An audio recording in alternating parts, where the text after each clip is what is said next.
qu'il se serait bien passé de cette galère au beau milieu de ses vacances en Provence. Christophe de Chavannes est pourtant victime d'une violente allergie depuis quelques heures et a partagé des photos de son état. Âme sensible s'abstenir. Ou peut-être que la mésaventure qu'a subi Christophe de Chavannes vous est déjà arrivée.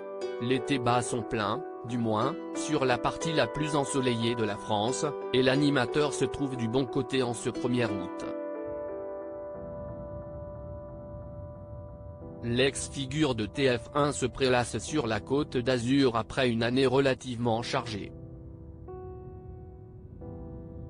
Invité permanent de Quelle époque, talk show présenté par Léa Salamé, le Parisien affilié désormais à France Télévisions peut donc se reposer, d'autant que cette nouvelle émission a été un véritable succès d'audience.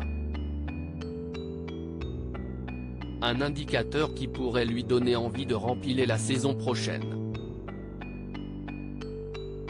Pour l'heure, le sexagénaire entend profiter pleinement de ses vacances, mais va sûrement devoir faire un tour aux urgences. 2 piqûres qui gâchent son séjour ce midi, le présentateur emblématique de la ferme célébrité a publié 2 photos très inquiétantes sur son compte X. Le texte qui suit en dit long sur sa condition: « Merci beaucoup la petite guêpe foncée genre marron, peu de rayures, et plutôt agressive. Suis en Provence. C'est ouf que j'ai droit à ce genre de problème qui fait très mal chaque année. Mais pas à la même main. Saleté va. » Au centre de l'image, la main droite anormalement gonflée de l'animateur laisse entrevoir la trace de la piqûre enfoncée dans sa peau, devenue rosée.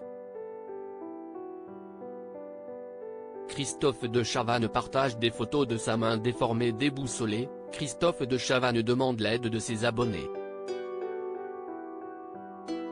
Si quelqu'un a une idée du nom d'une petite guêpe marron qui m'a piqué le premier coup au petit doigt et un deuxième plus légèrement sur le côté de la main. De petite taille, peu de bandes et presque pas de jaune.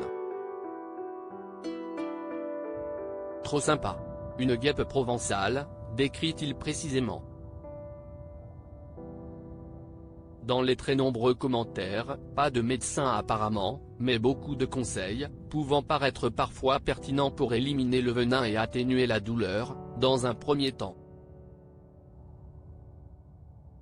Le complice de Patrice Carmouze remercie d'ailleurs l'une de ses ex-consoeurs aguerries de TF1 et avoue qu'il tente un peu tout désespérément.